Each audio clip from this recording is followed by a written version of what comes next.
ସକାଳ ଜଳଖିଆରେ ହଉ କି ଖରାବେଳ ଖାଇବାରେ ଦହିବରାର ମଜା ହିଁ ଅଲଗା। ଆଜି ଏ ଭିଡ଼ିଓରେ ମୁଁ ଆପଣଙ୍କ ସହ ସେୟାର କରିବି ପରଫେକ୍ଟ ଦହିବରା ବନେଇବାର ସେ ସବୁ ଟିପ୍ସ, ଆଉ ତା ସହିତ ଦୁଇଟା ୟୁନିକ୍ ଚଟଣିର ରେସିପି, ଗୋଟେ ଗ୍ରୀନ୍ ଚଟଣି ଆଉ ଗୋଟେ ରେଡ୍ ଚଟଣି। ଜୟ ଜଗନ୍ନାଥ। ସୋନି ଯୋଡ଼ିଆ ରେସିପିକୁ ଆପଣ ସମସ୍ତଙ୍କୁ ବହୁତ ବହୁତ ସ୍ୱାଗତ। ପ୍ରଥମେ ମୁଁ ଏଠି 500 ଗ୍ରାମର ବିରି ନେଇଛି, ଆଉ ତାକୁ ପାଣିରେ 6ରୁ 7 ଘଣ୍ଟା ପାଇଁ ଭିଜେଇକି ରଖିଥିଲି। ମୁଁ ଏଠି ଚୋପା ଛଡ଼ା ବିରି ନେଇଛି, ଆପଣ ଚାହିଁଲେ ଚୋପା ଲଗା ବିରି ବି ନେଇପାରିବେ। ଏବେ ଆମେ ୟାକୁ ଗ୍ରାଇंडिंग ଜାରରେ ନେଇଯିବା। ବେଶୀ ପାଣି ଦେବେନି, କମ୍ ସେ କମ୍ ପାଣି ଦେଇକି ଗ୍ରାଇंड କରିବେ। ଆଉ ଏକା ବେଳେ ଜାରରେ ବେଶୀ ବିରି ଦେବେନି, ନହେଲେ ବେଶୀ ପାଣି ଦରକାର ହେବ। ଏବେ ଦେଖନ୍ତୁ ମୁଁ ୟାକୁ ଭଲସେ ଗ୍ରାଇंडिंग କରିକି ଗୋଟେ ଜାଗାକୁ କାଢ଼ି ନେଇଛି। ଯଦି ଆପଣ ବରାକୁ ଦହିବରା ପାଇଁ ଆଉ ଶୁଖିଲାରେ ଏମିତି ଖାଇବା ପାଇଁ ବି ବନାଉଛନ୍ତି, ତାହେଲେ ଏଥିରେ 4 ଚାମଚ ସୁଜି ପକାଇଦେବେ, ଟିକେ ବାହାରୁ କ୍ରିସ୍ପି ଲାଗିବ। ଏବେ ସ୍ୱାଦ ଅନୁସାରେ ଲୁଣ ଦେଇଦେବା। ଆପଣ ଚାହିଁଲେ ହୁଇସ୍କରରେ ବି ଫେଣ୍ଟି ପାରିବେ ବିରିକୁ, କିନ୍ତୁ ମୁଁ ପ୍ରିଫର କରିବି ହାତରେ ଫେଣ୍ଟନ୍ତୁ, ତାହେଲେ ଏଇଟା ଭଲସେ ମିଶିବ। ୟାକୁ ଆପଣ ଲଗାତାର 6ରୁ 7 ମିନିଟ୍ ମିକ୍ସ କରିବେ। ଯେତେବେଳେ ବିରି ବଟାର କଲର୍ ଟିକେ ହ୍ୱାଇଟ୍ ହେଇ ଆସିବ ଆଉ ପୁରା ହାତକୁ ହାଲକା ଲାଗିବ, ଜାଣିବେ ଯେ ଏଇଟା ପୁରା ଭଲସେ ଫେଣ୍ଟି ହେଇଗଲାଣି। ଯଦି ଜାଣିପାରୁନାହାନ୍ତି, ତାହେଲେ ଗୋଟେ ଗିନାରେ ପାଣି ନେଇକି ଟିକେ ଆଣକୁ ଏଥିରେ ପକେଇକି ଦେଖିବେ। ଯଦି ଏମିତି ଉପରେ ଭାସିବ, ତାହେଲେ ଜାଣିବେ ଯେ ଏଇଟା ପରଫେକ୍ଟ ଫେଣ୍ଟି ହେଇଛି। ଏବେ ୟାକୁ 30 ମିନିଟ୍ ପାଇଁ କଭର କରିକି ଛାଡ଼ିଦେବା, କିଛି ଟାଇମ୍ ରେଷ୍ଟ ଦେବା ୟାକୁ। ଆଉ ସେଇ ଟାଇମ୍ରେ ବନେଇବା ଗ୍ରୀନ୍ ଚଟଣି। ଗ୍ରାଇंडिंग ଜାରରେ ନେବା କିଛି ଧନିଆ ପତ୍ର, ଅଳ୍ପ ଟିକେ ପୁଦିନା ପତ୍ର, 2ଟା କଞ୍ଚା ଲଙ୍କା, 4 କୋଲା ରସୁଣ, କିଛି ଭଜା ବାଦାମ ନେଉଛି। ଚଟଣିକୁ ଏଇଟା ଟିକେ ଗାଢ଼ା କରାଇବ, ଆଉ ଟେଷ୍ଟ ବି ଭଲ ଆସିବ। ଏବେ ଦେବା ସ୍ୱାଦ ଅନୁସାରେ ଲୁଣ, ଅଳ୍ପ ଟିକେ କଳା ଲୁଣ, ଆଉ ଅଧା ଚାମଚ ଜିରା, 1 ଚାମଚ ଲେମ୍ବୁ ରସ ଦେବା। ଏବେ ୟାକୁ ଗ୍ରାଇଣ୍ଡ କରିନେବା। ଅଳ୍ପ ଟିକେ ଖଦଡ଼ା ବାଟି ହେଲା ପରେ ଏଥିରେ ଅଳ୍ପ ଟିକେ ପାଣି ଦେଇକି ପୁରା ଚିକ୍କଣ କରିକି ଆଉ ଥରେ ଗ୍ରାଇଣ୍ଡ କରିନେବା। ଏଇଟା ବେଶୀ ଗାଢ଼ା କରିବେନି କି ବେଶୀ ପାଣିଆ କରିବେନି, ଏଇ ଟାଇପ୍ର କନସିଷ୍ଟେନ୍ସି ରଖିବେ। ଏବେ ଆମର ଗ୍ରୀନ୍ ଚଟଣି ରେଡ଼ି ହେଇଗଲା। ଏବେ ଆସନ୍ତୁ ବନେଇବା ରେଡ୍ ଚଟଣି। ଗୋଟେ ପ୍ୟାନ୍ରେ ନେବା 1 କପ୍ ପାଣି। ପାଣି ଗରମ ହେଲା ପରେ ଦେବା 1 ଚାମଚ ତେନ୍ତୁଳି ଖଟା ଆଉ 2 ଚାମଚ ଗୁଡ଼। ଯେତିକି ଖଟା ଦେବେ ତାର ଡବଲ ଗୁଡ଼ ଦେବେ, ଯେମିତି ଚଟଣିର ଟେଷ୍ଟଟା ଖଟା ମିଠା ବାଲାନ୍ସ ଆସିବ। ଏବେ ୟାକୁ 5ରୁ 6 ମିନିଟ୍ ଭଲସେ ଫୁଟେଇବେ, ଯେ ପର୍ଯ୍ୟନ୍ତ ପାଣି ଅଧା ନ ହେଇଛି। ଏବେ ଦେଖନ୍ତୁ ପାଣି ପୁରା ଅଧା ହେଇ ଆସିଲାଣି। ଗ୍ୟାସ୍ ଅଫ୍ କରିଦେବା, ଆଉ ୟାକୁ ଗୋଟେ ଛଣାରେ ଛାଣିଦେବା, ଯେମିତି ଏଥିରୁ ଏକ୍ସଟ୍ରା ଖଦଡ଼ା ଅଂଶ ସବୁ ବାହାରିଯିବ। ଏବେ ଏଥିରେ ଦେବା ଅଧା ଚାମଚ ଭଜା ଜିରା ଲଙ୍କା ଗୁଣ୍ଡ, ଅଧା ଚାମଚ ଗରମ ମସଲା, ଅଧା ଚାମଚ ଚାଟ୍ ମସଲା। ୟାକୁ ଆଉ ଟିକେ ଚଟପଟା କରିବା ପାଇଁ ଆଉ ଦେବା ସ୍ୱାଦ ଅନୁସାରେ ଲୁଣ, ଅଳ୍ପ ଟିକେ କଳା ଲୁଣ। ଏସବୁ ମସଲା ଏ ଚଟଣିରେ ବହୁତ ବଢ଼ିଆ ଟେଷ୍ଟ ଦେବ। ଏବେ ଏସବୁକୁ ମିକ୍ସ କରିଦେବା। ଆପଣ ଏଇ ଚଟଣିକୁ ସିଙ୍ଗଡ଼ା, ଢୋକଲା କି ଚାଟ୍ରେ ବି ପକେଇକି ଖାଇପାରିବେ। ଚଟଣି ରେଡ଼ି ହେଇଗଲା।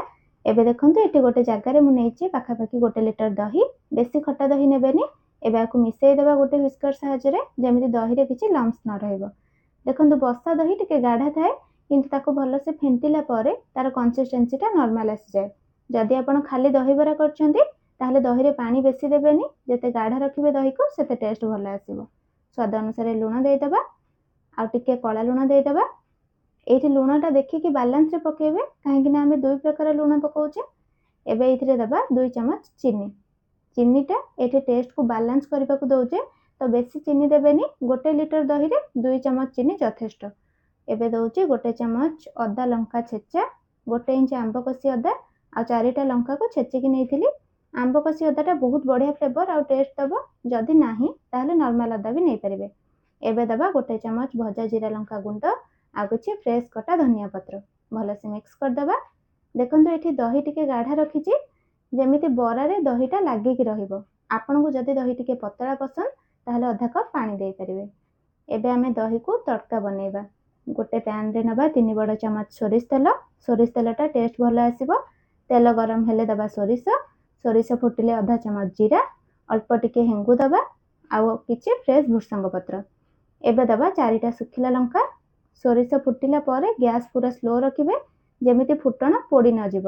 ଏସବୁ ଟିକେ ହାଲକା ଭାଜି ହେଇଗଲା ପରେ ଏଇ ତଡ଼କାକୁ ଦହିରେ ପକାଇଦେବା, ଆଉ ୟାକୁ ଟିକେ ମିକ୍ସ କରିଦେବା। ଏଇ ଦହି ତଡ଼କାଟା ଏମିତିରେ ବି ଏତେ ଟେଷ୍ଟ ଲାଗେ ଯେ ଆପଣ ଖାଲି ଭାତ ସହ ବି ଏଇ ଦହିକୁ ଖାଇପାରିବେ। ମୋର ତ ଏଇଟା ପୁରା ଫେଭରେଟ୍, ଆଉ ମୋର ପୁରା ଗ୍ୟାରେଣ୍ଟି କି ଆପଣ ଏଇଟା ଥରେ ବନେଇକି ଖାଇଲେ ଆପଣଙ୍କର ବି ଫେଭରେଟ୍ ହେଇଯିବ। ଏପଟେ ଆମର ବିରି ବଟା ବି ପୁରା ସେଟ୍ ହେଇଯାଇଛି।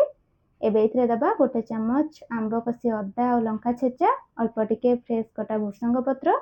ଏସବୁକୁ ମିକ୍ସ କରିଦେବା। ବେଶୀ ଟାଇମ୍ ୟାକୁ ହାତରେ ମିଶାଇବେନି, କାହିଁକିନା ଏଥିରେ ଆମେ ଲଙ୍କା ଛେଚା ଦେଇଛେ। ଏବେ ପ୍ୟାନ୍ରେ ତେଲ ଗରମ କରିବା।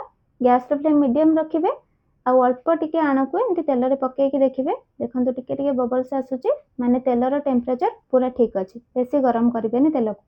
एबे आमे बरा छाणिबा। मते दही बरारे एमती गोल गोल सेप्र बरा पसंद आपण निज हिसाब से सेप दे पारिबे। बरा को दही पकेला परे साइजटा एमती भी टिके फुलिकी बड़ हो तो ताकू टिके साइज रे छोट रखिथिबे छाणिला बेले। आ बरा छाणिला बेले गैस को जमा भी हाई फ्लेम करेंगे कहीं एटा बाहर तो हो किंतु भीतर कंचा रही। ये देखो बरा सब गोल्डन कलर हो आसलानी। एबे आमको काढ़ी नबा।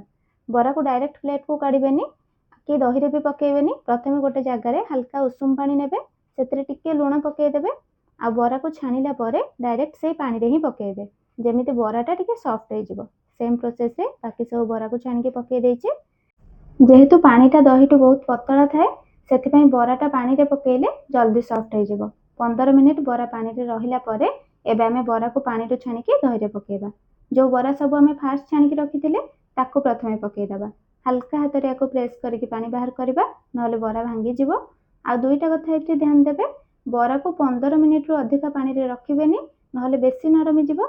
आ दही को प्रथमे तड़का देला परे बरा पकेइबे। जदि प्रथमे बरा पकेइला परे तड़का देबे ताहले तड़का को दही रे मिसेइला बेले बराटा भांगी जिवो। एठी देखंतु मु सब बरा को दही रे पकई सारिछि।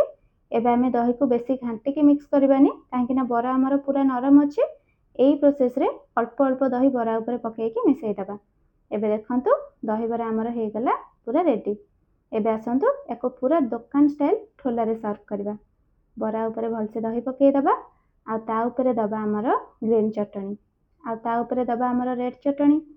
चटनीटा दही बरार टेस्ट को डबल करेइबो। अल्प टिके भजा जीरा लंका गुंड देदबा आ अल्प टिके चाट मसला देदबा। दही बरा तो आपण माने खाली रे भी खाइथिबे किंतु जदि एमिति थरे चटनी आ मसला गार्निश करके केबे खाइबे तार टेस्ट आपण केबे भूली परिबेनी। थरे बनेइकी घर लोकन टेस्ट करंतु देखिबे केही भी विश्वास करिबेनी जे एटा आपण घरे बनेइचंती। वीडियो भल लागिथिले लाइक टे कर देबे। आगो केमिति नुआ नुआ वीडियो देखिया पई चैनल को सब्सक्राइब करनेबे। देखा नेक्स्ट वीडियो रे। रहिली जय जगन्नाथ।